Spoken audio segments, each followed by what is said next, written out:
Voilà, mesdames et messieurs, nous sommes en direct sur cette page Facebook Cité 21. Il est l'heure de retrouver nos 4 députés qui sont autour de la table et qui sont autour de Ludovic Rochette pour ce temps d'échange entre les députés et les maires. Ludovic Rochette, est-ce qu'on peut juste rappeler un petit peu ce que ce temps d'échange? Tout d'abord, c'est un engagement. C'est que l'année dernière, on vous avait reçu à Brétigny, vous vous en souvenez, au tout début juillet. Effectivement, la première rencontre, elle avait été virile. C'était la manière de se connaître. Mais on s'est engagé à ce que tous les ans, il y a un moment de rencontre avec les parlementaires. Aujourd'hui, ce sont les députés, demain, ce sont les sénateurs. Et je voulais bien sûr vous remercier tous les 4 de jouer le jeu. Je dois excuser Rémi Delatte qui est souffrant aujourd'hui. Et en aucun cas, son suppléant ne pourrait se substituer à lui. Voilà, donc je garderai moi complètement ce rôle schizophrène. Je resterai complètement président de l'AMF 21. Je voulais juste en introduction vous remercier tous et toutes d'être présents là. Et ce que je proposerai, c'est que j'en aurai pour quelques minutes dans mon propos. Je laisserai les députés chacun s'exprimer quelques minutes. Et puis après, ça va être un jeu de questions-réponses entre vous et puis nos représentants à l'Assemblée nationale. En introduction, rappelez aussi que la différence par rapport à l'année dernière, c'est que l'année dernière, on était exclusivement entre élus. Et cette année, on a voulu absolument, parce qu'on est à Cité 21, ouvrir au monde économique. Et je voulais vraiment remercier tous les représentants aujourd'hui qui sont là. Il y a Xavier Mirepoix qui est là. Je crois qu'il y a Benoît Villot qui doit arriver. On a Francis Penquin notamment qui sont là. Et je crois qu'il y a aussi Stéphane Montou et puis Charles-Emmanuel Bonas. Et vous dire au préalable qu'on a décidé de modifier un petit peu la substance de notre propos. C'est qu'au départ, on voulait vraiment faire un point général sur les 18 mois. Et puis, on est dans un contexte aujourd'hui très particulier. Et ce contexte, il doit mener un dialogue le plus franc, le plus nourri. Il faut qu'on se dise les choses. On se le dit d'ailleurs souvent, on s'est déjà dit. Il faut aussi qu'on ait la sagesse. Moi, je mets mon mouchoir dans ma poche. Mais il faut qu'on ait la sagesse d'arrêter de regarder trop dans le rétroviseur. Et on a une période très importante qui s'ouvre, c'est janvier et février, avec l'annonce du président de la République d'un dialogue avec les maires. Je le répète, le président de la République est invité en Bourgogne-Franche-Comté, l'invitation est envoyée. Mais cette période, elle est essentielle parce que soit ça marche, soit ça casse. Et on n'a qu'une chance, c'est que ça marche. Et donc, juste pour finir, en n'étant pas trop long, je voudrais rappeler quelques éléments, quelques demandes de la part des élus. Je voulais les rappeler. C'est la prise en considération donc de l'échelle locale et de ne pas faire uniquement que du macroéconomique. Rappeler aussi notre demande de fonds de lissage pour les communes dont les dotations baissent, bien qu'on comprenne qu'au niveau du global, les dotations ne bougent pas, mais il y a des cas particuliers qu'il faut prendre en compte. On a fait une demande aussi très particulière sur des demandes spécifiques sur les aménagements pour l'accueil des gens du voyage, pour qu'il y ait une enveloppe spécifique, non pas dans cette loi de finances, mais dans la prochaine. On a bien sûr des demandes en termes de compensation intégrale et pérenne des effets des mesures adoptées par le gouvernement, par exemple sur le plan pauvreté, le dédoublement des classes, etc. Le droit à l'erreur aussi aux collectivités. C'est peut-être, je pense, une piste que l'on peut explorer. Et puis, il y a plusieurs lois importantes. Les réformes des dotations de l'État. Il faut absolument qu'on ait un accord sur ces dotations et sur l'évolution. La réforme de la fiscalité locale, et vous ne serez pas surpris, mesdames et messieurs les députés, notre inquiétude vis-à-vis de la réforme de la taxe d'habitation et l'inquiétude sur la pérennité que l'on a. D'une manière plus générale, c'est la réforme générale de la fiscalité locale qu'il va falloir lancer. La révision constitutionnelle avec l'affirmation de la place de la commune conforté par sa clause de compétence générale. Et puis, bien sûr, la garantie d'avoir le droit à l'expérimentation, à la différenciation, parce qu'on sent très bien qu'aujourd'hui, on ne peut plus tout faire d'une manière globale, on ne peut plus tout faire partout pareil, on ne peut plus tout faire toujours plus gros. Je voulais juste donner un dernier exemple qui arrive, et pourquoi pas, on peut expérimenter, peut-être. C'est la piste qu'a lancée le Sénat sur les communautés de communes qui auraient le même périmètre qu'une commune nouvelle à expérimenter. Alors, ce sont le genre de pistes que la loi doit pouvoir créer, qu'on peut tester ou non. Et ce qui est très intéressant avec la commune nouvelle, j'ouvre une parenthèse, c'est que ça peut marcher, ça peut pas marcher, mais c'est sous le volontariat et le lancement au départ de par la commune. Voilà, donc je finis sur mon propos en vous disant que, bien sûr, on est très exigeant avec vous, et on le sera d'autant plus, mais je voulais encore vous remercier de jouer ce jeu de dialogue, un dialogue qui aujourd'hui est essentiel de par le contexte très particulier de fin d'année. Je laisse la parole, je crois, au départ à Fadila Khattabi, et puis après on fera le tour en quelques minutes, et après on attaque le dialogue. Merci. Merci Monsieur le Président. Je salue bien sûr tous les maires, tous les élus présents et toutes les forces vives du département. Merci de venir effectivement échanger avec nous.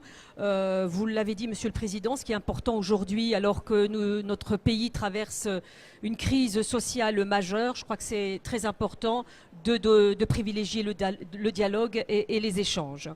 Je crois que d'ailleurs le président a commencé effectivement à le faire suite effectivement à la crise et à répondre et à mettre sur la table un certain nombre de propositions. Alors la commande qui nous avait été faite, c'était de parler des 18 mois de nos travaux parlementaires. Alors pour celles et ceux qui ne le savent pas encore, donc je fais partie de la commission des affaires sociales, donc qui effectivement traite de différents sujets, notamment effectivement l'emploi, le travail, la formation professionnelle et tout ce qui relève effectivement de la santé. Deuxième chose, j'ai fait partie également de la commission spéciale Pacte, à savoir le plan d'action pour la croissance et la transformation des entreprises, donc, dont le texte est arrivé en première lecture au mois de septembre et qui reviendra effectivement en janvier en deuxième lecture. Alors, les travaux, la priorité, ça a été, et le président l'a encore rappelé, c'est de faire en sorte de mener des actions autour de la valeur travail, de redonner effectivement un second souffle à nos entreprises, soutenir les entreprises pour faire en sorte et de créer toutes les conditions nécessaires à leur développement. Donc effectivement, il y a eu les ordonnances travail donc l'été dernier en 2017 pour ramener la confiance et renforcer le dialogue social. Deuxième chose, effectivement, très forte, c'est d'investir massivement dans les ressources humaines. Ça, c'est aussi très important pour répondre aux besoins des entreprises en termes de compétences. On sait que de nombreuses entreprises, elles sont en difficulté par rapport à des recrutements. Elles nous disent on ne trouve pas telle compétence. Donc, on a répondu avec un plan massif de 15 milliards. Alors, dans le budget de 2019, effectivement, ce sont 3,5 milliards pour permettre à tous les demandeurs d'emploi de se former. Et c'est très important. Autre chose aussi, alors on a parlé en termes de pouvoir d'achat, il y a le travail, mais si on veut lutter contre la pauvreté, contre la précarité, il faut effectivement soutenir le travail et créer des emplois via les entreprises.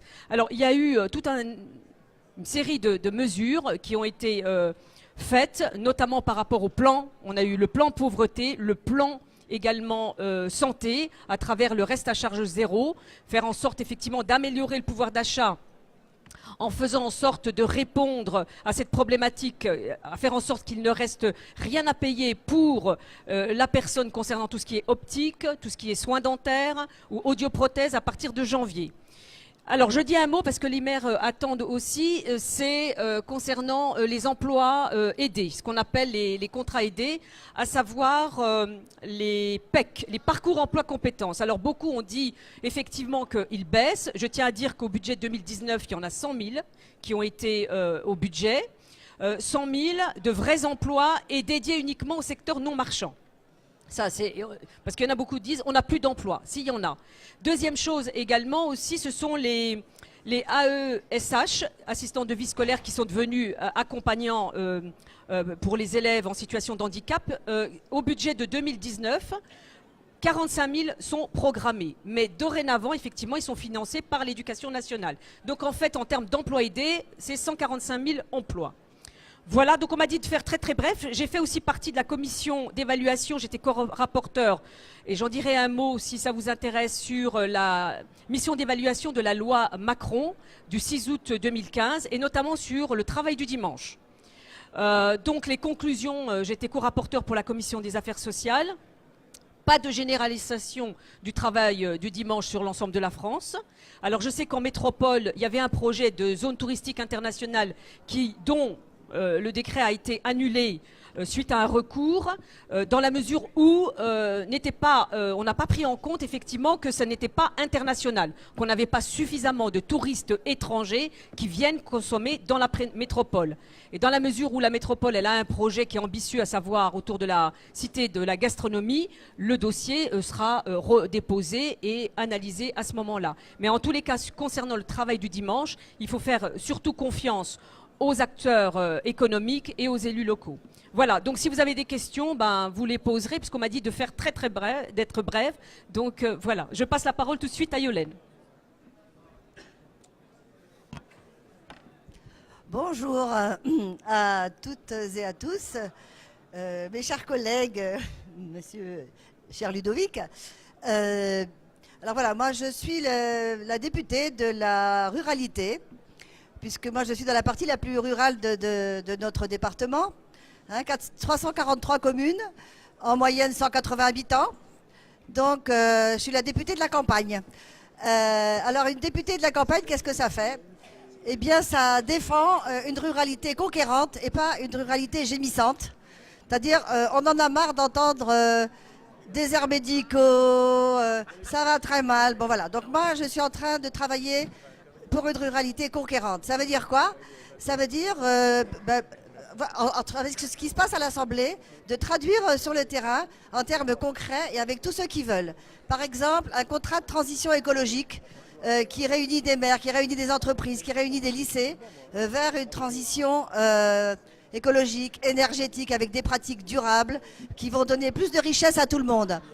Les assises de la santé, par exemple. Vous savez qu'on a un plan qui s'appelle Ma Santé 2022. Eh bien, on sait qu'à la campagne, les hôpitaux, les médecins, voilà, c'est compliqué. Donc, on a proposé avec les assises de la santé un certain nombre de solutions pour les gens à la campagne, pour qu'ils aient tous accès aux soins. Parce qu'on sait qu'à la campagne, il y a 35% de gens qui ne se soignent pas parce que c'est trop loin, trop compliqué, trop cher. Eh bien, on va aller les chercher, ces gens-là, pour qu'ils se soignent et qu'ils bénéficient de la santé aussi bien que s'ils étaient au cœur d'une grande métropole. Ensuite, par exemple, il y a aussi, ça c'est pour l'avenir, pour tous les maires qui sont là, ça va vous concerner, mais aussi les entreprises. Il va y avoir la création d'une agence nationale de cohésion des territoires. Donc une agence nationale de cohésion des territoires, qu'est-ce que ça va faire? Ça va permettre à tous les territoires qui n'ont pas beaucoup d'ingénierie, qui n'ont pas beaucoup... Ils vont pouvoir faire appel à cette agence pour réaliser leurs projets. Ça ne va pas être comme avant des appels à projets dans lesquels il fallait rentrer avec des chausse-pieds, en disant « Oh là là, je ne sais pas le faire, j'ai raté les délais, comment on va faire ?» Bon, avec 50 pages et 50 000 guichets, aller voir l'ADEME, l'ADREAL, le ceci, le cela. Non, là, il va y avoir un guichet unique dans lequel tout le monde va pouvoir s'adresser avec des projets de développement des territoires. Donc, et ça va être aussi pour les entreprises, ça va être aussi pour les citoyens, ça va être vraiment pour toutes sortes de projets.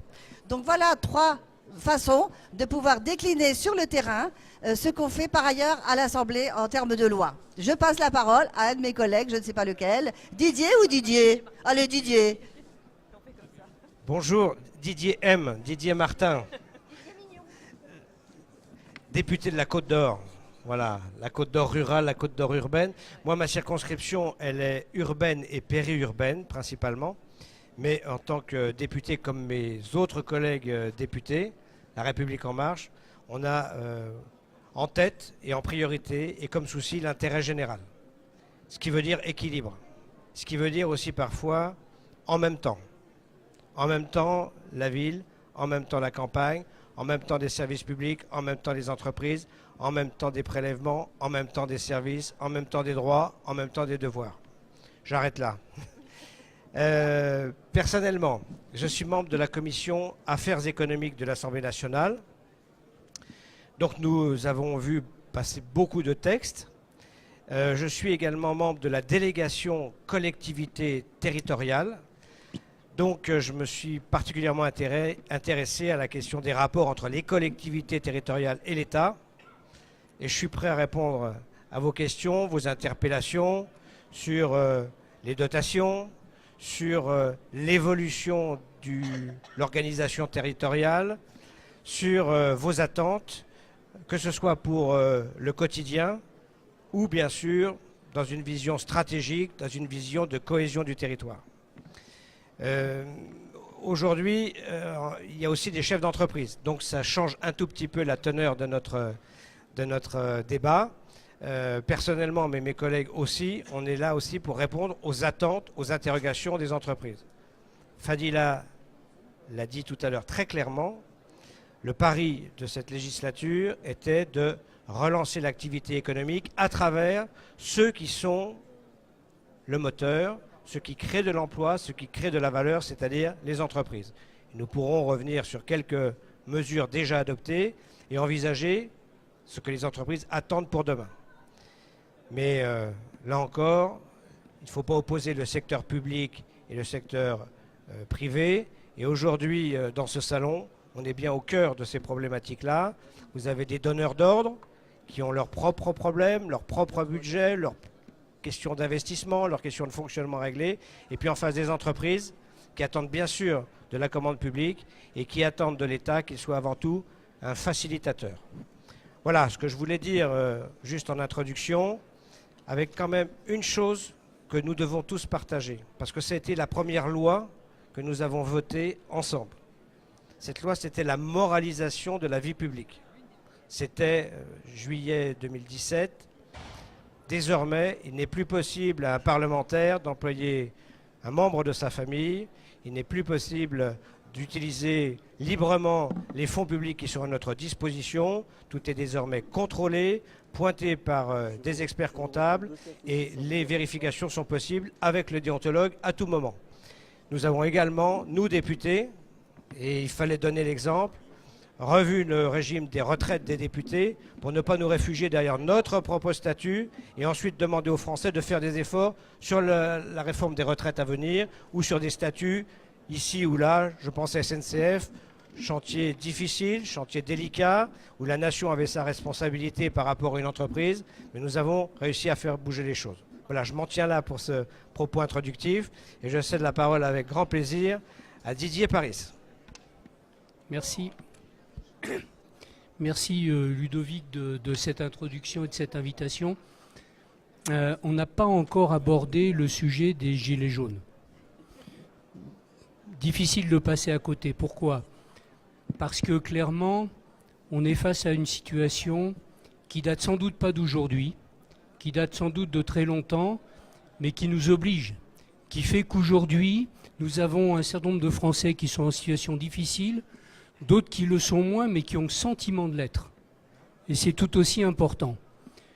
Donc nous essayons, et pour être franc, sans doute avec retard, sans doute avec une perception qui a fait qu'il a fallu ce mouvement puissant pour que nous réagissions fermement par les dispositions toutes récentes qui ont été prises. 2 séries de dispositions, une sur les taxes sur le carburant, j'y reviens pas, les toutes dernières, les annonces du président de la République sur le rehaussement du seuil s'agissant de la CSG pour les retraités, sur le SMIC et ainsi de suite. Vous les connaissez tout comme moi. Il s'agit de dispositions qui répondent à quoi? Ils répondent à une sorte d'état d'urgence, comme l'a dit le président d'ailleurs, état d'urgence économique et social. Aucune d'entre nous peut ne pas se considérer comme impacté par ces mesures, peut ne pas se considérer comme contraint par cette situation à laquelle nous devons répondre. Nous y répondrons de 2 manières pour faire très simple et rapide.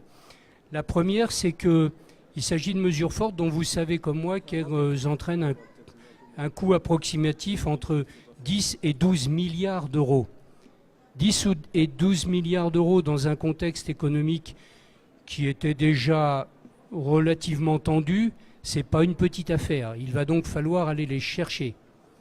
Les chercher sans doute par un glissement provisoire du déficit, mais qui dit état d'urgence dit situation provisoire.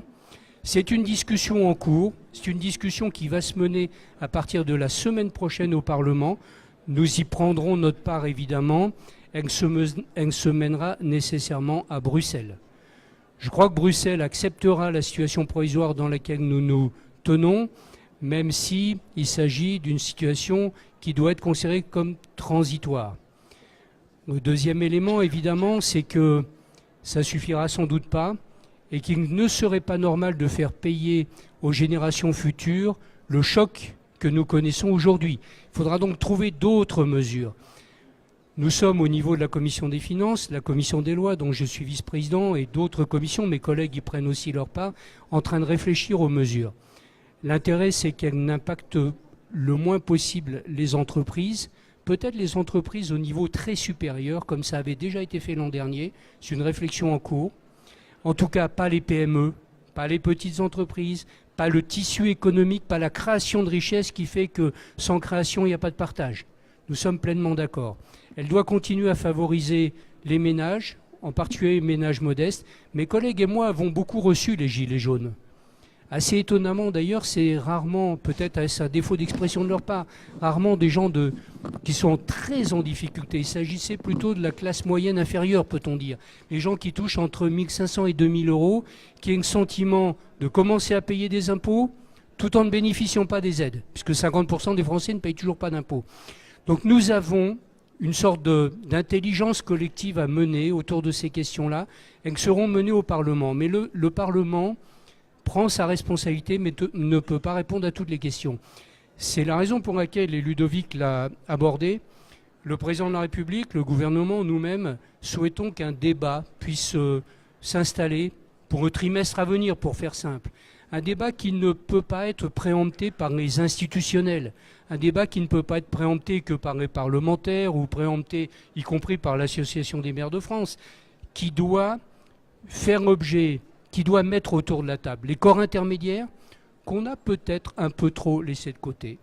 Peut-être un peu trop laissés de côté, à défaut d'ailleurs pour eux souvent de se positionner correctement dans un débat comme celui-ci, mais il faut l'ouvrir. Il faut sans aucun doute l'ouvrir. Il faut qu'on ait des capacités de débattre plus larges sur quelques thèmes précis. Évidemment, les maires auront un rôle central à jouer. Je dirais l'échelon communal aura un rôle central à jouer, pas seulement les maires, l'échelon communal. Autour de thèmes précis. Premier thème, la fiscalité.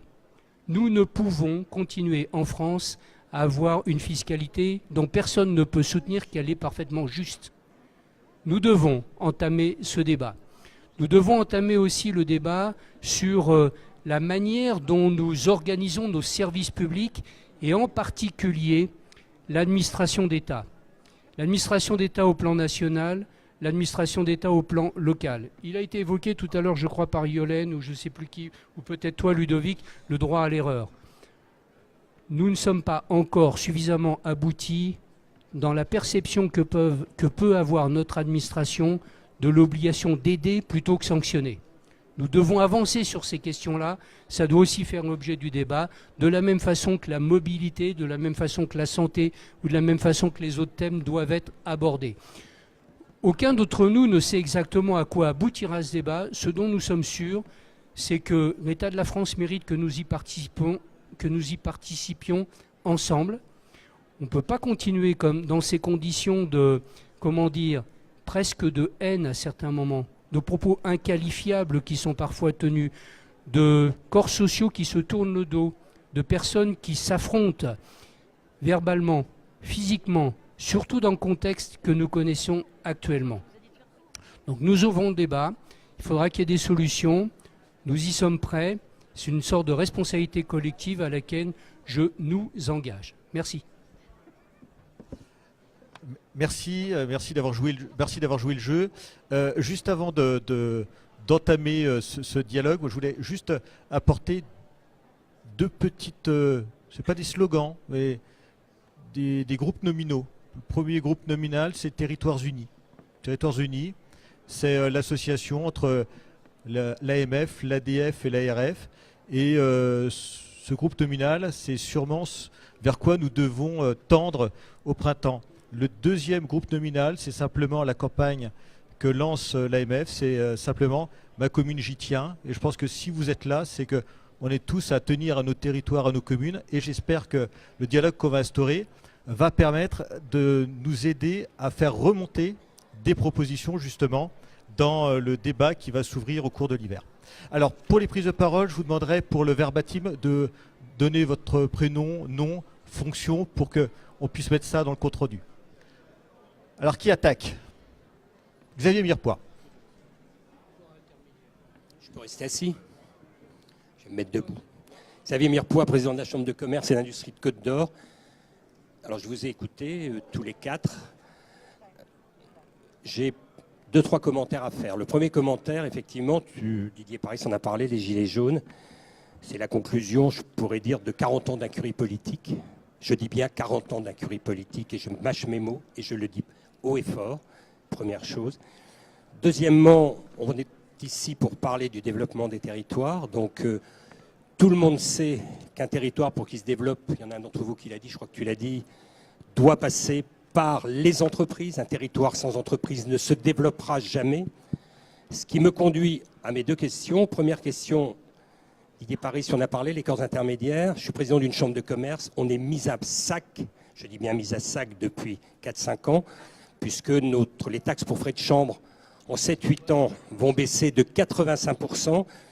Alors, on est prêt, tu le sais, vous le savez tous, on est prêt à accepter, on est prêt à comprendre qu'on doit se réformer, mais la façon dont c'est fait, c'est scandaleux. Et pourquoi c'est scandaleux? On ne pleure pas, les entrepreneurs ne pleurent jamais, mais les chambres de commerce, c'est 50, la Côte d'Or, c'est 50 bénévoles chefs d'entreprise, représentatifs dans tout le département, le Nord, le Sud, Beaune, Montbard. Et ces entrepreneurs, on leur dit quoi? On leur dit, les gars, c'est terminé pour vous. Alors après, il ne faut pas s'étonner que vous ne les retrouvez nulle part dans d'autres organisations. Et là, ma première question, je ne vous ai pas vu, vous, les sénateurs, on les a vus. Je ne vous ai pas vu, vous, beaucoup les députés, monter au créneau pour les chambres de commerce. Donc je le dis haut et fort, notamment dans le vote des amendements qui ont été prévus. On ne demande pas la lune, on demande simplement de nous donner un petit peu de temps pour se réformer. Je peux vous dire et je vous affirmer qu'au niveau de la CCI Côte d'Or, nous nous réformons puisque notre leitmotiv, c'est « on change dans les années qui viennent ». Alors, première question. Et deuxième question générale, c'est bien beau de demander à tous de faire des économies. Moi, ce qui me choque, c'est que l'État, à Paris, ne fait pas d'économies. Il faudrait trouver quelques exemples. Nous ne sommes plus dans une monarchie républicaine, nous ne sommes plus sous Louis XIV, nous ne sommes plus sous Napoléon Bonaparte. Donc il faut que les ors de la République apprennent. Et il faut des exemples. Vous ne marquerez votre territoire vis-à-vis de tout le monde et vis-à-vis des Gilets jaunes que si vous êtes capable, à un moment donné, aussi d'enclencher, comme d'autres pays l'ont fait, parce que l'Allemagne l'a fait, la Suède, le Canada, la Suisse, on en a des exemples partout. Ce sont des anglo-saxons, ce ne sont pas des latins, je suis d'accord. Mais aussi, ça, c'est une question qui, pour nous, chefs d'entreprise, est fondamentale.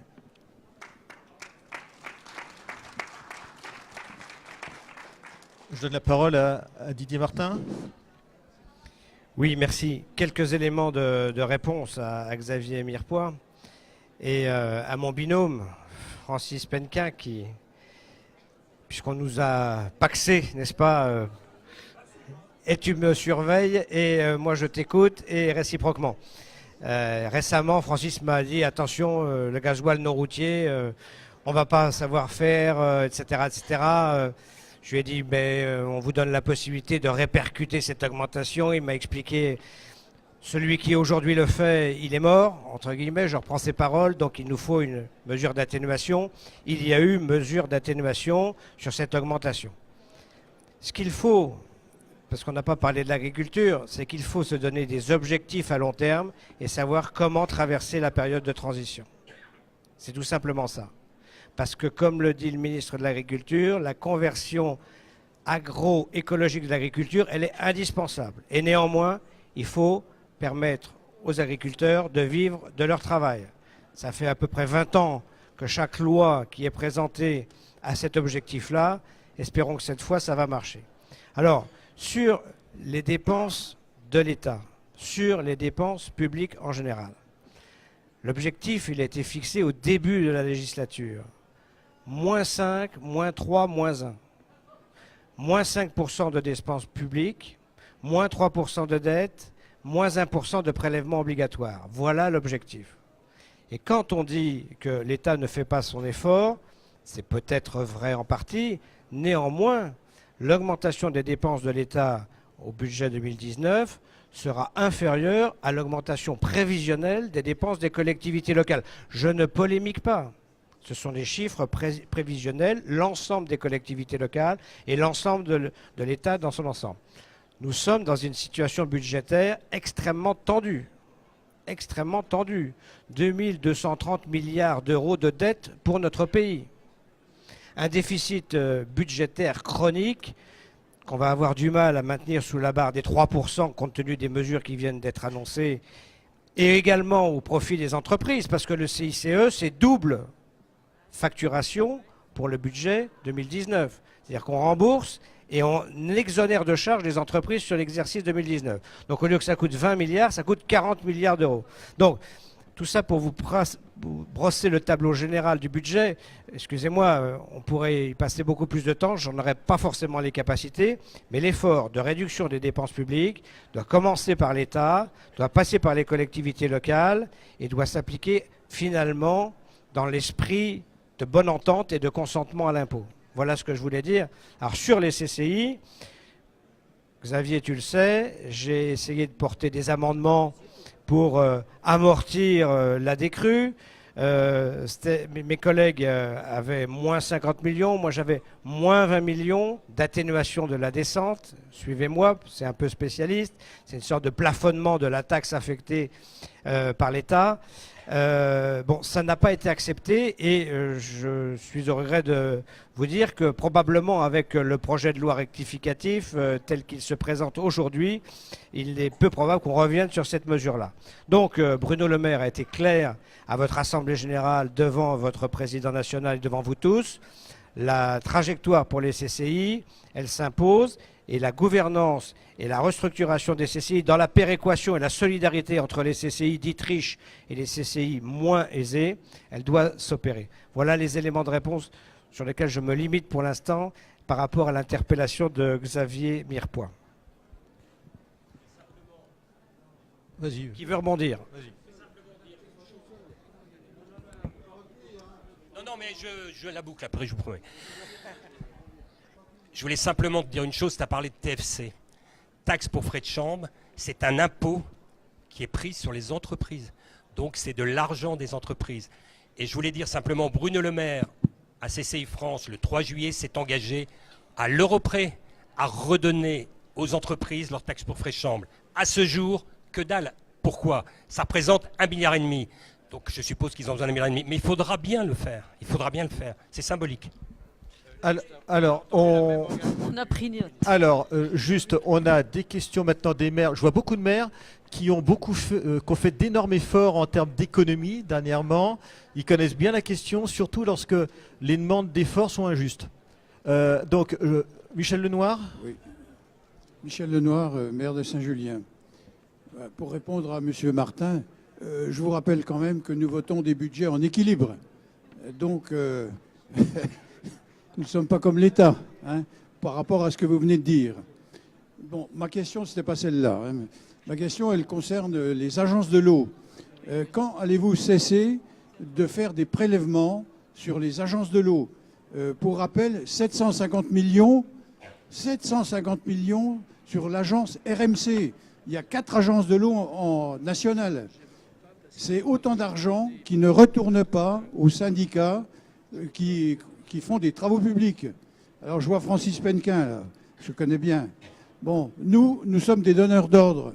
Les syndicats ont fait du renouvellement de conduite, des conduites qui datent des années 1958.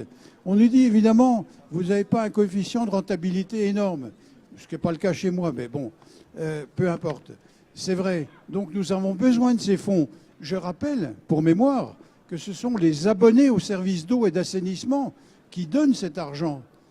Et l'État a créé un prélèvement que je qualifierais de hold-up. Vous voyez? Et si vous aviez le caractère d'Arsène Lupin, on vous pardonnerait, mais ce n'est même pas le cas. Donc nous, avec 500 000 euros de travaux, si j'ai des subventions, je fais 1 million. Si j'en ai pas, je fais que 500 000. Vous voyez, c'est simple. Et nous, on donne des ordres aux travaux publics. On leur dit, voilà, on a besoin. Et tout le monde a besoin. Les réseaux sont dans un état lamentable. Et à côté de ça, on prélève 750 millions. Mais c'est quand même un scandale. C'est un impôt déguisé. Voilà. J'attends la réponse.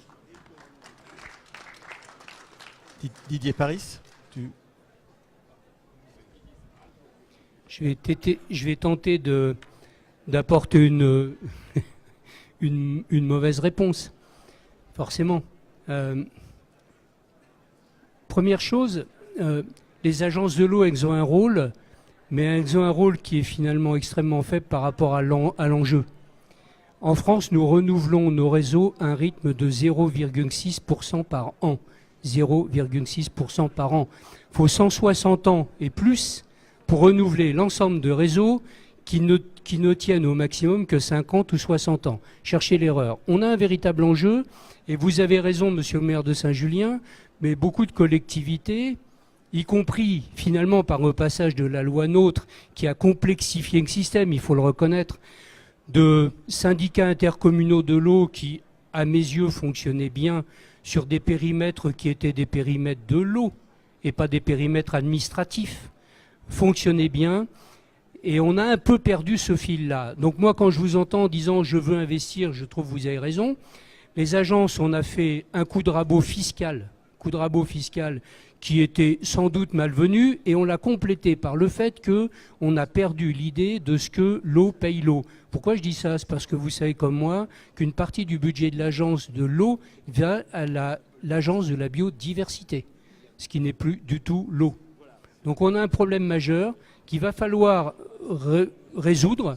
Ce que je note quand même, c'est qu'il y a des fonds qui sont disponibles au ministère de l'écologie, ça s'appelle plus tout à fait comme ça, et qui ne sont pas utilisés. Donc on a un problème d'enjeu qui est mal perçu par certaines collectivités, la pression n'est pas aussi évidente, et un problème d'une situation comme la vôtre, où vous dites « je suis plus suffisamment aidé », et je vous comprends parfaitement, y compris parce que l'agence, compte tenu de la restriction, est obligée de faire des priorités qui ne sont pas toujours les priorités que vous les percevez-vous, et en même temps une question de bonne utilisation de l'argent public. Je vous avais prévenu, c'était une mauvaise réponse. Alors, je voudrais juste ajouter que l'État est majoritaire dans les agences de l'eau, il peut réformer comme il veut, hein, et vous ne l'avez pas fait. Alors, moi, je résiste pas là. Vas-y. Pardonnez-moi, ça ne s'administre pas tout à fait comme ça, et il faudra qu'on pose la question au président Sauvadet, qui, sauf erreur, est aussi président d'une agence de l'eau. Moi, je résiste pas à la tentation de la question. Est-ce que ça passe obligatoirement par 2026 une compétence obligatoire eau et assainissement pour les intercommunalités?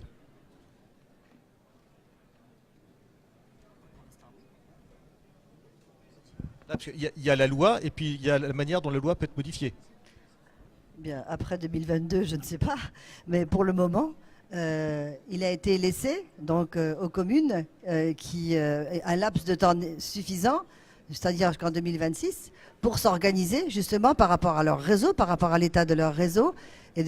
Bon, parce qu'on voit aujourd'hui, moi je vois dans ma circonscription, il y a des villages qui n'ont pas renouvelé, qui n'ont pas réparé, qui n'ont pas entretenu leur réseau d'eau, alors que d'autres ont parfaitement fait le travail. Donc il y a des grandes inégalités par rapport à un bien commun qui est, pour nous tous, qui est l'eau.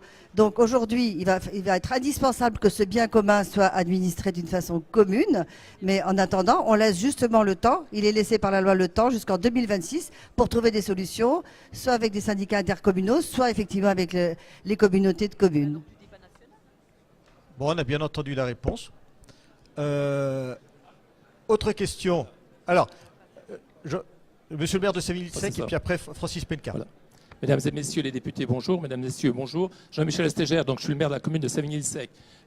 Permettez-moi de vous dire, j'ai bien été attentif à votre avant-propos, mais à travers les éléments que vous avez indiqués, je n'ai pas trouvé beaucoup de choses concrètes et je pense qu'il faut être beaucoup plus direct si on veut effectivement réformer notre État. Et monsieur le député, donc Savigny-le-Sec fait partie de la première circonscription, il n'y a que 20 communes et Didier Martin était témoin. On avait réuni en décembre dernier à Fleuret-sur-Rouge, on était une quinzaine d'élus, on a pu tout à fait s'exprimer il y a un an, tout à fait s'exprimer librement et je vais tenir le même propos que je tiens là aujourd'hui en disant que les élus, on avait une certaine, un petit peu ras-le-bol, surtout les maires de communes, parce qu'on passait pour de moins en moins efficaces et pourtant on y consacre de plus en plus de temps, notamment par rapport à cette loi Notré qui a imposé l'intercommunalité sur des territoires de beaucoup plus en plus grands. On participe, on fait de nombreux déplacements, de plus en plus de réunions, ça coûte cher. On a embauché du personnel, on a créé des locaux. Il faudrait également donc certainement évaluer par rapport à la population si les services rendus ont été bien meilleurs, dans quelle proportion. Si on ne le fait pas, je pense qu'on n'arrivera jamais à réformer notre État. Et par rapport à quelque chose de concret, il faudrait aussi simplifier donc ici nos tâches. Et je vais également donc donner des exemples clairs. Un appartement, un dégât des eaux.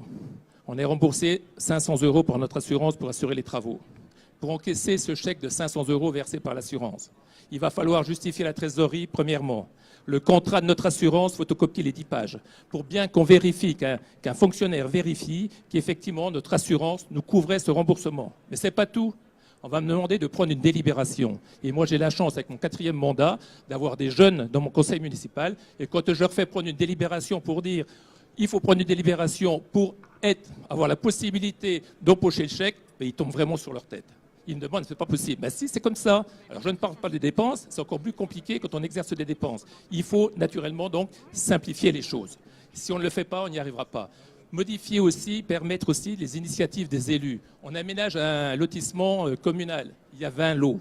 Si ce lotissement se fait, ça sera 5 ou 6 millions d'euros de retombées économiques à des entreprises. Eh bien, c'est des mois, c'est des années. Et quand on regarde, on a fait un plus qu'on a élaboré avec les services de l'État, qui nous ont imposé un certain nombre de choses. Et on se laisse des fois, on n'est pas suffisamment informé, on les prend en compte. Et après, quand on va faire le dossier de lotir, un autre fonctionnaire va étudier notre dossier, mais vous dites, mais monsieur le maire, regardez dans votre plus, c'est écrit ça. Mais bien sûr que c'est écrit. Et finalement, on ne nous autorise pas une sortie du lotissement sur une voie départementale, alors que historiquement, il y a 25 ou 30 sorties qui sont faites sur cette voie. Et aujourd'hui, ça n'avance pas. Donc, ce n'est pas comme ça qu'on peut, naturellement, donc ici, participer à l'économie de notre État. Il faut absolument simplifier les choses, beaucoup moins de normes. Et quand on parle des aides, je ne me suis jamais trop battu pour les diminutions des dotations. J'ai toujours dit qu'il faut peut-être que les communes fassent aussi des efforts. Mais aujourd'hui, on obtient peut-être des aides, mais les aides, elles passent où? Elles passent dans ce qu'on nous impose pour faire respecter les normes, les contraintes et tout ça. Donc si on simplifiait, peut-être qu'on aurait des travaux qui coûteraient moins cher et qu'on pourrait faire beaucoup plus d'activités. Merci.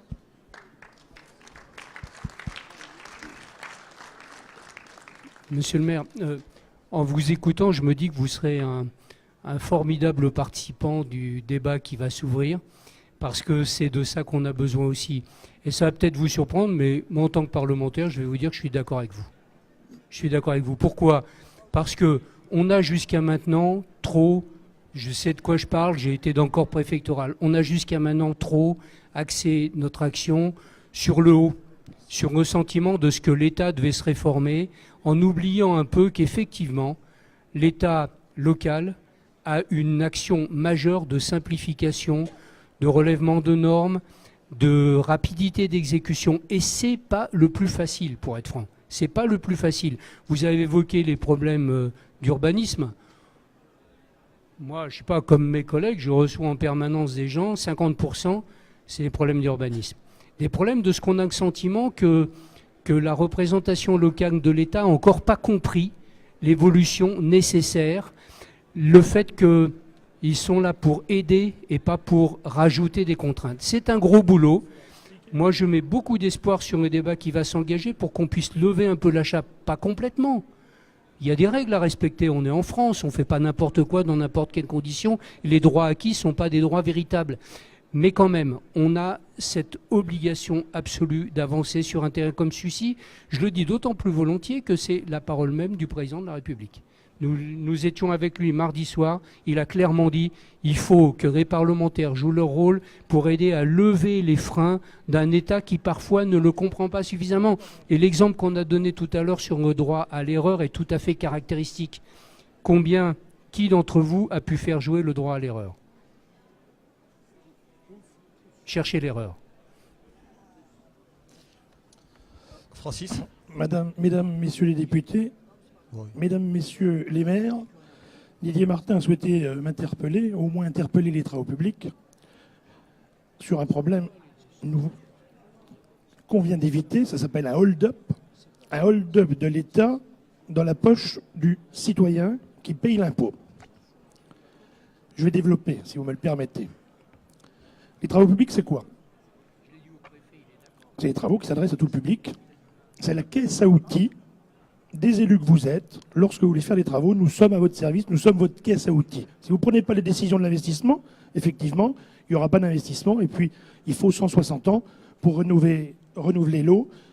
Ça, vous avez raison de le dire également, c'est le bon chiffre. Maintenant, on vient d'éviter ce hold-up, c'est quoi? Le hold-up, c'est le GNR, le gasoil non routier. Ils ont parlé des gilets jaunes. Moi, je veux les remercier parce que nous n'avions pas, nous, réussi à avoir cette simplification sur le produit. Parce qu'on l'a pas mis aux agriculteurs. Ils ont été malins, nos gouvernants. Ils l'ont pas mis aux agriculteurs. Ils savent bien les conséquences que ça peut avoir lorsqu'on taxe comme ça les agriculteurs. Ils sont plus forts que nous, les agriculteurs. Ils sont plus forts que les entrepreneurs pour manifester. C'est pas dans notre nature de manifester. Ensuite, on l'a pas mis non plus parce que la SNCF, au bout d'une semaine, ils sont vite allés crier au scandale. Hop, on leur a tout de suite retiré. On l'a pas mis sur la navigation grande distance. Je ne parle pas de l'aviation. Ça a été exclu. Alors, le GNR, c'est quoi? Un gazole non routier. Alors au départ, c'est le même produit. Il n'y a qu'un produit. Le pétrolier, le raffineur, il fait un produit. Après, on lui ajoute un additif de coloration. Puis ici, des fois, il y avait des petits malins chimistes qui savaient enlever cette coloration. On met un additif de traçabilité au cas où on puisse le remettre à la couleur d'origine. À partir de ce moment-là, on nous impose quand même une hausse de 50% de son prix. Juste une bricole. Donc dans nos produits, dans nos métiers, ça fait quoi? Si on fait des réseaux, 2% d'augmentation de notre prix de revient. Si on fait du terrassement, c'est plutôt 5. Alors, je vais prendre une moyenne basique de 3. Qu'est-ce qu'on va faire? On va ajouter ça dans nos devis, à la facturation des collectivités dont vous faites partie. C'est 60% de notre commande, 66, ça dépend des années. On va dire 2 tiers. Vous allez payer des travaux plus chers, 3%. Vous aurez 3% pour en faire moins. Donc nous, comme vous, on a la double peine. Et au final, qui est-ce qui paye? Le contribuable qui paye l'impôt, c'est-à-dire vous et moi. Ça s'appelle un hold-up de l'État qui vient prendre dans la poche de tout un chacun par le biais d'une taxe déguisée sur un produit qui est vendu dans le commerce, dont, pour nous, c'est quand même un produit de première nécessité, parce que sans carburant de nos machines, il n'y a pas aujourd'hui de technologie de substitution pour les faire fonctionner. Je rappelle simplement que la France, aussi grande soit-elle, pèse 1% de la planète mondiale, et ça va être difficile d'imposer aux 99 autres pourcents de changer toutes les technologies des machines pour qu'on puisse les employer. Je vous remercie de votre écoute, de votre aide, et je vous invite quand même à faire attention en 2019, parce que oui, monsieur le député, vous l'avez dit, c'est suspendu pour 2019. La question à compter du 1er janvier 2020, elle reste posée. D'accord. Alors, juste avant peut-être une réaction ou de reprendre des questions, Francis, tu poses une chose fondamentale, c'est la question de la préparation de la loi de finances. Et on respecte totalement le vote du Parlement, mais on voit bien que il y a peut-être des rencontres préalables de notre part, hein, et de nos parts, peut-être plus intenses à l'avenir, parce que on a tous des questions déjà sur la prochaine loi de finances qui arrivera pour l'exercice 2020. Alors, prise de parole de Didier Martin, et après, qui prend la parole après? C'est toi? Oui, bonjour. Jean-Marie Févret, maire d'Aiguilly. Petite commune très rurale, canton de Pouilly-en-Auxois. Enfin, ex-canton Pouilly-en-Auxois. J'ai plusieurs remarques vis-à-vis de mesdames et messieurs les députés. Tout d'abord, madame la députée, vous avez parlé de la santé. Moi, hier, j'ai perdu une personne très proche de ma famille qui a mis 45 minutes pour être transportée à l'hôpital. Je ferai remarquer que dans quelques jours, l'hélicoptère de Dijon va s'en aller à Nevers. Alors, on m'expliquera comment on ferme les hôpitaux dans nos milieux ruraux. On transporte des hélicoptères d'une... Excusez-moi, madame, à moins que je ne sache pas lire, mais l'hélicoptère de Dijon s'en va à Nevers. Donc, on est quand même dans une métropole. Il n'y aura plus d'hélicoptères sur la métropole. Donc, je pense que dans le rural et l'urbain, on pourrait quand même attendre un soin égal. La deuxième chose, vous parliez, monsieur le député, des petites communes. Moi, je pense que nous, les petites communes, on a fait un gros effort sur nos budgets. On fait beaucoup de bénévolat.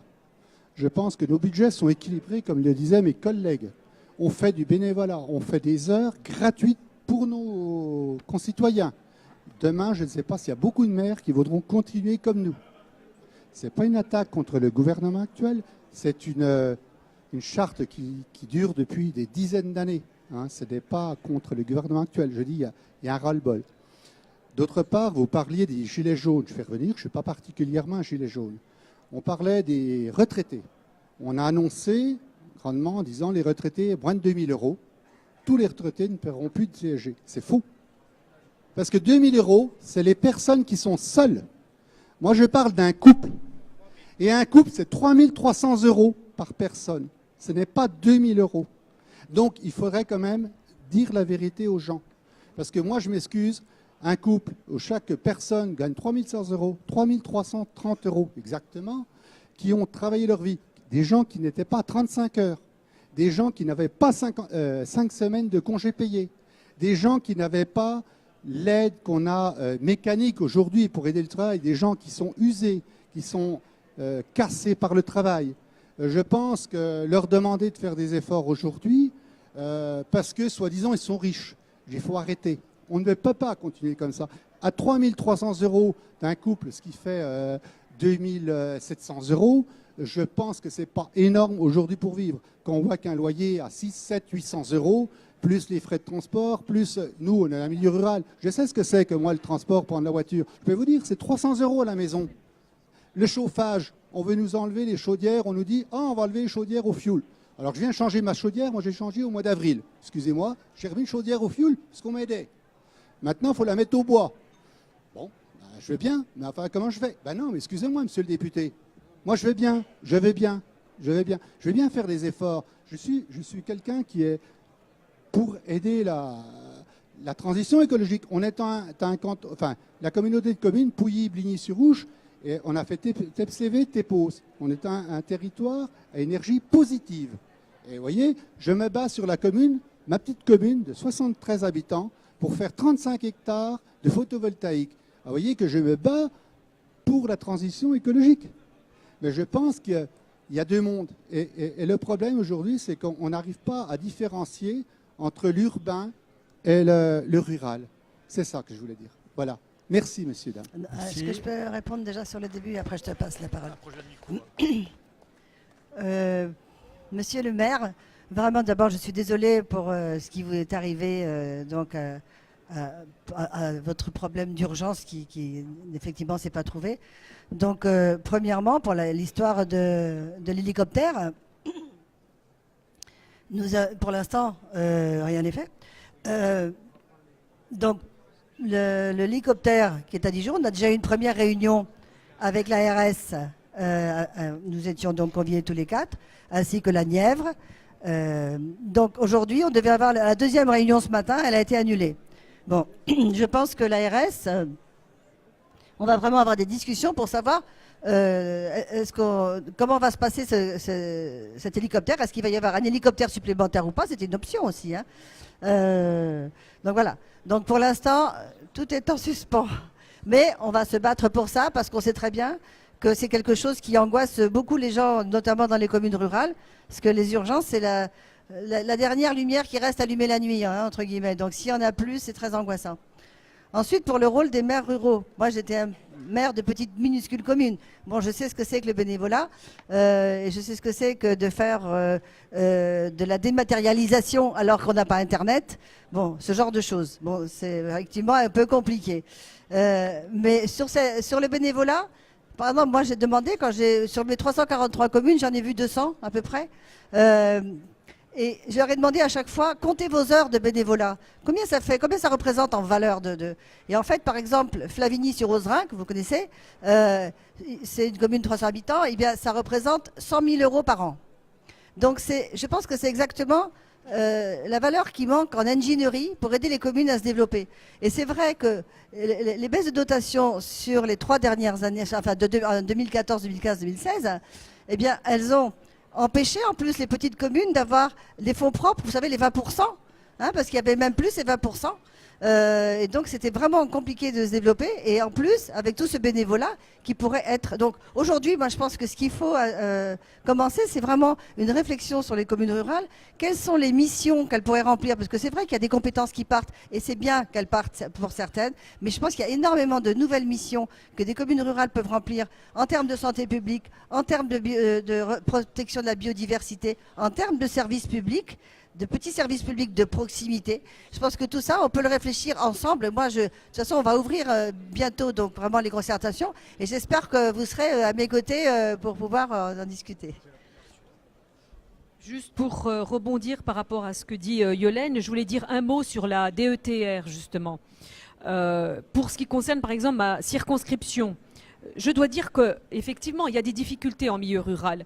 Mais malgré tout, les élus, et là je tiens à leur rendre hommage, il y a des projets pertinents, structurants sur les territoires. Rien que la DETR sur la 3e circonscription, je vais vous donner quand même le chiffre.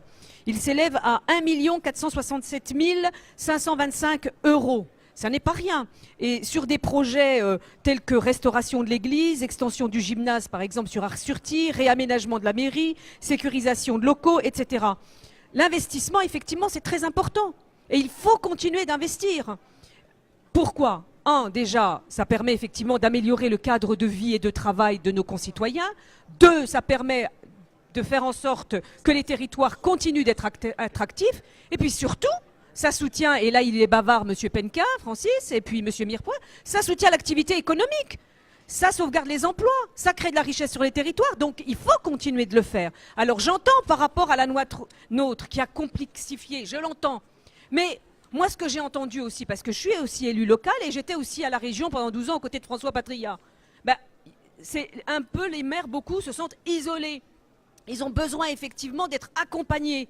Mais moi, ce que je dis aux maires, c'est travailler ensemble, monter des projets ensemble. C'est bien beau une cloche qui sonne, un clocher qui sonne tout seul, mais je préfère les clochers quand ils sonnent tous ensemble. Travaillons ensemble. Ah, vous attendez tout de l'État, mais prenez-vous aussi en main, travaillons ensemble avec les députés, avec le département. Mais le but, c'est quand même effectivement de travailler ensemble. C'est ça, avec les maires, avec le département, avec les régions, etc. Moi, par exemple, je me dis, on parle sur la mobilité, Non, je suis pas brutale, monsieur. Non. Alors. Non, juste un mot, on laisse finir Fadila Khattabi et je reprendrai la parole derrière. Non, mais vous savez, quand il y a un jus de citron, on n'a qu'un jus de citron. Quand on en a 10, on a 10 jus de citron. Moi, je crois au travail collaboratif, collégial. Je crois qu'il est important effectivement que nous ayons ce débat. Il va y avoir ce grand débat national et le but c'est de travailler ensemble. Je crois énormément au travail collaboratif. Je parle par exemple sur la mobilité. Monsieur, je vous en prie, on s'est écouté. Si, j'ai écouté. Allez, on laisse juste les 2-3 phrases. Ma circonscription, il y a une partie de la circonscription qui est la mienne, elle est aussi rurale. À partir de Couternon, Arc-sur-Tille, Genlis, etc. Et j'entends les difficultés, les problèmes de mobilité. On a effectivement fermé, par exemple, quelques haltes ferroviaires sur ma circonscription et sur d'autres circonscriptions. Là, on est venu me trouver. On m'a dit, Madame la députée, voilà. Il y a aussi des compétences qui relèvent de la région, il y a des compétences qui relèvent du département, d'où la nécessité de travailler ensemble. J'entends élus, c'est-à-dire vous, les maires, mesdames et messieurs les maires, le département pour tout ce qui est social, les compétences au niveau de la région pour ce qui est le développement économique, avec l'ensemble des acteurs économique. C'est ainsi qu'on y arrivera. C'est pas chacun de son côté, y compris effectivement les parlementaires. Bien, alors juste avant de donner la parole, je me permets juste de rebondir aussi, parce que il y a Dominique Grimpré, il y a Bruno Bettenot, juste simplement rajouter quand même que pour investir, il faut avoir les moyens de le faire. Et que la difficulté que l'on a, c'est que vous verrez, on aura beau augmenter toutes les enveloppes d'investissement, DETR, etc., à un certain moment, ces enveloppes ne seront plus consommées parce que beaucoup d'entre nous n'ont plus les moyens d'investir. Et moi, ce que je crains, c'est une fissure entre nous, entre ceux qui ont encore des capacités, ceux qui n'en ont pas. Ça pose d'ailleurs, il faut mettre les pieds dans le plat, des questions de péréquation. Autre élément, si je peux aussi continuer ma réflexion, vous avez parlé d'ingénierie. Effectivement, il y a un besoin d'ingénierie à l'échelle des intercommunalités. L'État se lance dedans. La maison d'en face, le conseil départemental aussi. On a une vraie réflexion sur une mise à disposition de ces moyens d'ingénierie pour les communes et pour les intercommunalités. Dernier petit point dans ma réflexion, c'est qu'il va falloir aussi qu'on regarde bien nos budgets, et que nos budgets, je suis désolé, mais ils sont aujourd'hui artificialisés. C'est que vous prenez nos budgets, il est extrêmement compliqué d'expliquer à nos contribuables que notre budget, ce ne sont pas les moyens que l'on a. C'est lorsque vous prenez votre budget, que vous mettez le FNGIR, que vous mettez le FPIC, eh bien à la fin, il faudra m'expliquer comment est-ce qu'on aura encore une capacité d'investissement.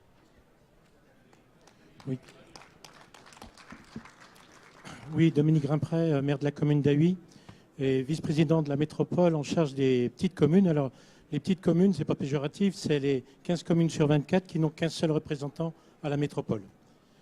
Voilà, donc moi, je voudrais faire juste une remarque, puis après poser une question sur la taxe d'habitation. La remarque que je voudrais dire, et plusieurs de mes collègues l'ont dit, les lois qui ont vidé les communes de leurs compétences, donc qui visaient à tuer les communes, elles ont commencé en 1980. Donc il y a eu des gouvernements de droite, il y a eu des gouvernements de gauche, donc tout le monde est responsable. Ça a été jusqu'à la loi MAPTAN qui avait prévu qu'en 2020, il n'y avait plus d'élections municipales dans les métropoles. Enfin, si vous allez voir à Huy, ça passerait pas bien, mais dans les autres communes non plus. Et puis, il y avait la loi NOTRe aussi qui aboutissait à l'achèvement définitif des communes. Bon, on a la chance d'avoir un gouvernement, moi je le dis sincèrement, je le remercie, qui vient de dire, déjà en avril, le Premier ministre est venu à Dijon, a dit qu'on repoussait l'échéance de plus avoir d'élections municipales dans les métropoles. Donc ça, moi je le remercie, parce qu'il y aura encore une élection municipale en 2020 à Huy, et j'en suis content. Et récemment, le président de la République a dit qu'il allait contacter les maires. Donc il vient d'apprendre, et c'est un petit reproche que je lui fais, que la vie politique existait, c'est-à-dire que les maires jouaient un rôle, que le terrain jouait un rôle.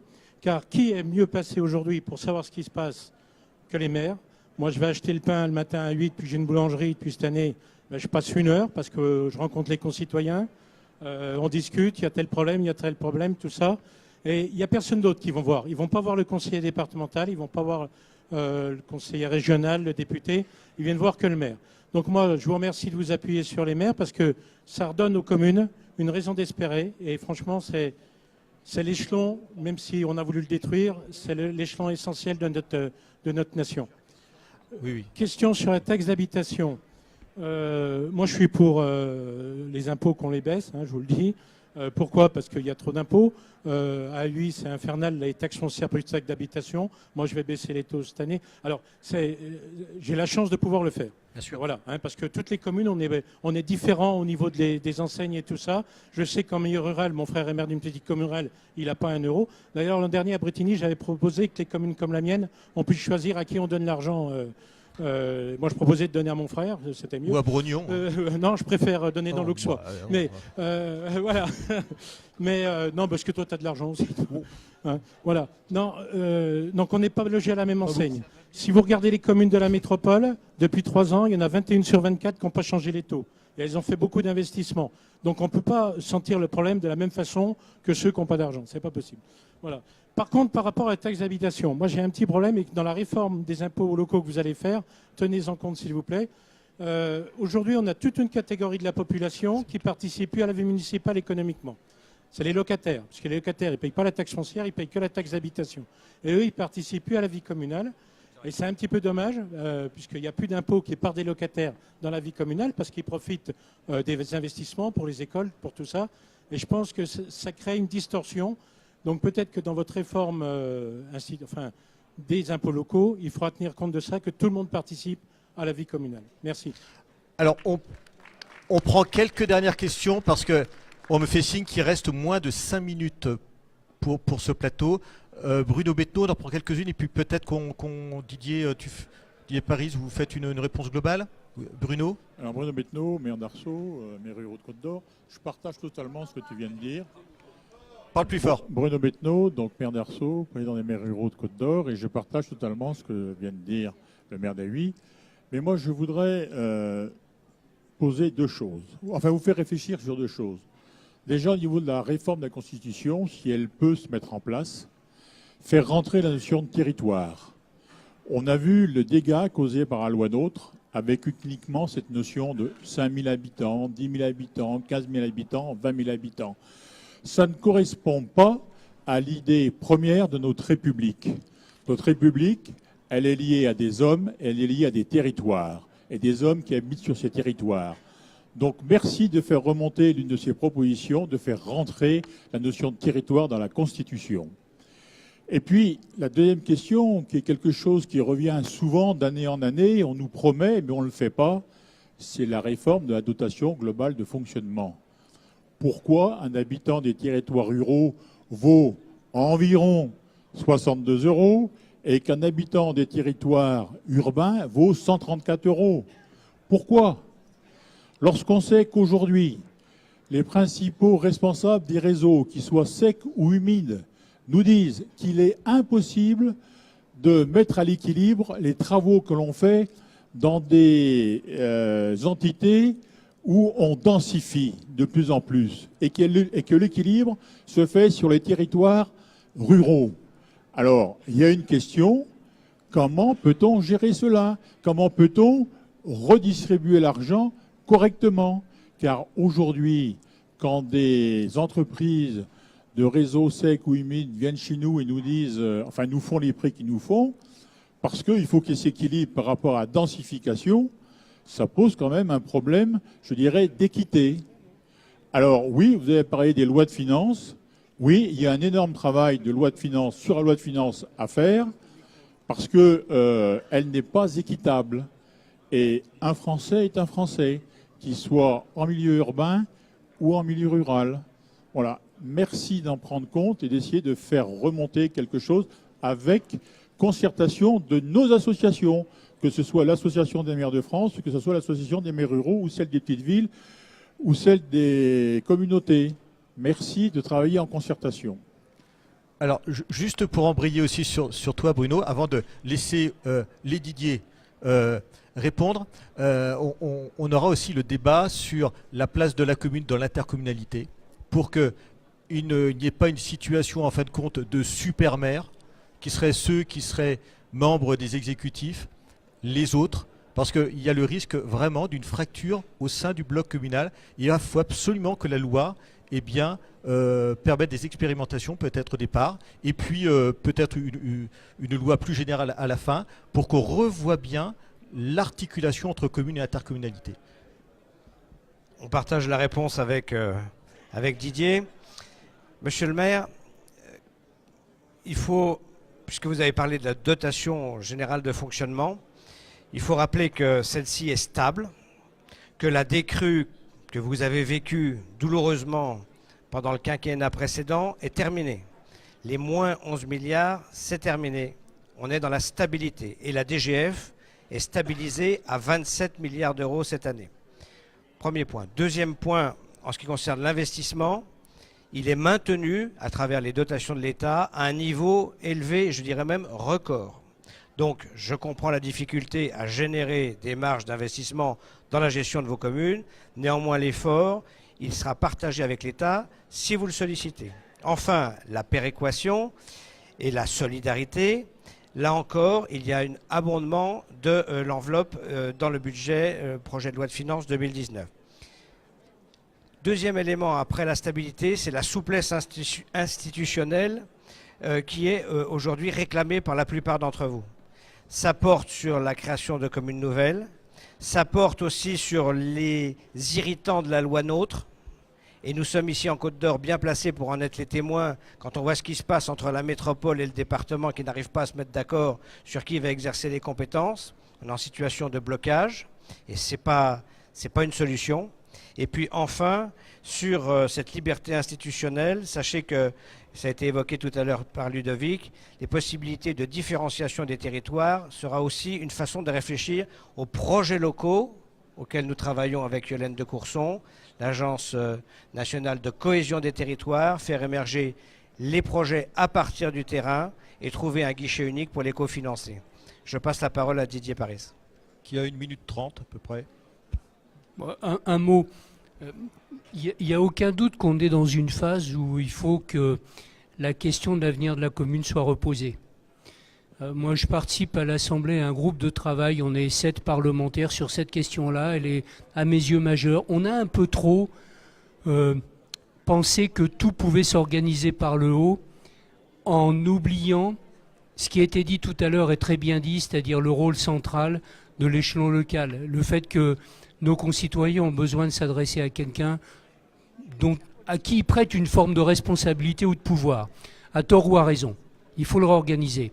Ce qui est évident quand même, c'est que nous ne pourrons pas durer avec la situation financière des communes. Certes, comme l'a dit Didier, la DGF ne baisse plus, grâce d'ailleurs aux 3/4 des grandes collectivités qui ont accepté de signer un contrat de réduction, d'augmentation des dépenses. C'est un peu compliqué, mais c'est comme ça que ça se passe. Ce que je crois aussi, c'est que aujourd'hui, les collectivités ont un taux d'autonomie fiscale, c'est-à-dire un pouvoir réel de contrôle de leur propre avenir qui est extrêmement faible, qui dépasse à peine le tiers pour la plupart d'entre elles. Le reste, c'est des dotations. Nous avons l'obligation de repenser la fiscalité locale. Nous ne pouvons pas continuer comme ça. Et d'ailleurs, finalement, la disparition à terme de la taxe d'habitation, quand bien même elle serait compensée par l'État, montre le chemin. Ça n'est plus un impôt quand il est compensé par l'État. En tout cas, ce n'est pas un impôt local. C'est un impôt national qui redescend au niveau local. C'est tout autre chose. Donc nous avons à rebâtir la fiscalité locale. Et nous avons, comme ça vient d'être dit, mais vous savez, il y a eu une mission qui a été menée par Dominique Bur, c'était l'ancien préfet de région ici, et Alain Richard qui donnait déjà des premiers éléments. C'est précisément ce à quoi nous souhaitons que la réflexion qui va s'engager nous amène. Les impôts pour nos concitoyens, mais aussi les impôts locaux doivent en faire partie. On ne peut pas continuer comme ça. Enfin, l'évolution de notre Constitution. En tant que vice-président de la Commission des lois, je peux vous dire que j'étais au cœur du sujet de la dernière discussion sur la réforme constitutionnelle qui s'est arrêtée pour des motifs de posture politique. Nous allons la reprendre, probablement au début d'année qui arrive. Le calage politique est pas facile parce que le président de la République, à juste raison, ne veut pas que les réformes s'interrompent. C'est pas parce qu'on a des problèmes qu'il faut arrêter la marche en avant de la France. Et donc nous allons reprendre cette question-là dans laquelle la territorialité, l'expérimentation territoriale, qui en fait déjà partie, sont pleinement intégrées. C'est la discussion, c'est l'objectif, nous devons le mener au bout.